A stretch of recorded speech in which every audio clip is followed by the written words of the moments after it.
Hi friends, Itheria here, and this is the next video in my educational Island Sanctuary series. Today I'm going to teach you how to level up in Island Sanctuary, including some mistakes to avoid. Let's get started.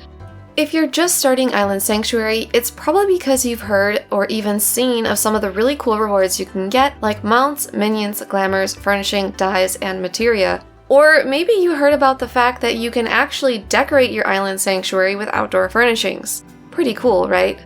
At lower levels, you'll receive a few thousand cowries by completing the quest given to you by the Felicitous Furball. You must not use these cowries. These are given to you purposefully as you will need them to pay the mammoths to clear other areas of the island so that you can build workshops and granaries. Using these cowries will absolutely stall your progress and make things a lot harder for you. With this warning aside, let's talk about how you can actually gain EXP and rank up. At lower levels, you will get the most EXP from doing any quests that pop up on the island. These will usually come from Felicitous Furball or mammoths asking if you want to clear part of the island. Usually, to clear a section of the island, you need to craft tools. You will also get EXP for crafting the tools. In fact, you get EXP the first time you craft anything, so look through that log and see if there's anything else you can craft. You'll also get a small amount of EXP for repeatable crafts like Restraints, so if you happen to have any extra mats that you don't need for the workshop, craft away. At any rank, you will gain EXP by building new granaries, workshops, or landmarks. Of course, the spots for these are limited, so you can only build so many. You will also get EXP for renovating the workshops and granaries. The max level you can renovate them to is 4. Make sure to do this not just for the EXP, but also for the bonus in rewards. For example, each renovation of the workshop will increase the workshop's cowrie output. Speaking of the workshop, you can also get EXP from making stuff in there, so you should be setting your workshop every week. For more information on how to do that, check out my previous video.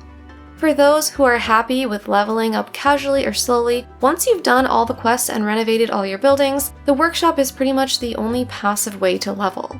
For those that want to level up a bit faster or who made the mistake I mentioned earlier of using up all your cowries, unfortunately all that's really left for you to do is just gather things on the island. Now, the most optimal way to do this would either be to gather in an area where you don't have to run very far, such as on the top of the mountain if you're past rank 10 and have unlocked flying, or if you're below 10, this spot along the stream is also good. There is actually a macro you can use that will target and auto-run you to the nearest gathering node. Once it does that, you need to hit the confirm button, which on the keyboard is defaulted to number pad 0. I got this macro from one of COWRIES' videos, and I will leave the macro in the video description. I like to set the macro to 1 and the confirm button to 2 so I can just hit 1 and 2 and watch something on my second monitor while I do this. This macro works best if you can gather on top of the mountain since it'll keep you in your small circle, but I don't see why you couldn't use it elsewhere if you really wanted to. Just make sure to look at your screen every now and then to prevent your character from getting stuck. And while this method of gathering will level you up, unfortunately it's not going to be able to get you the cowries that you need to pay the mammoths. You will have to just be working on your workshop in order to get those. This is why it's a really big deal and why you should not spend your cowries until you have cleared some of those areas that need to be cleared and have cowries in excess. But back to gathering. Something else to consider would be to gather some of the items you will need a lot of for your workshop, such as island laver, island sap, island cotton balls, island sugarcane, and island tin sand. Those are the items I find myself running out of the most.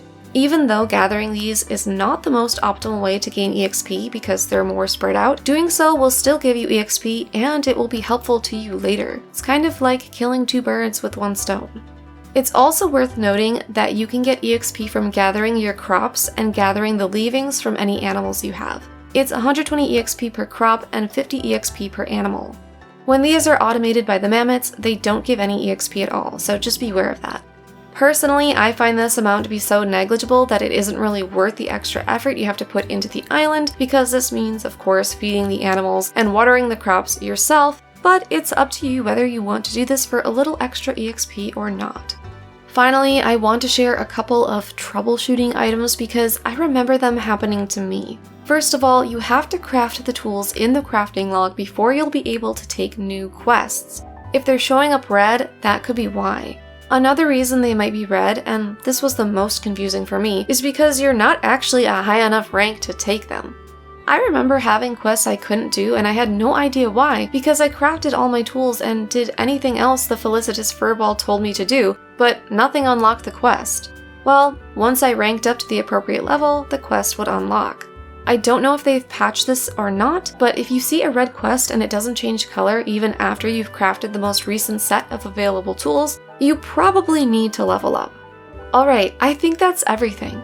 If I've missed any EXP gaining methods, please leave them in the comments section. Similarly, don't be afraid to leave your questions in the comments either. As always, please leave a sacrifice for Lord Algorithm in the form of a like, comment, share, or subscribe. Thank you so much for watching. Bye!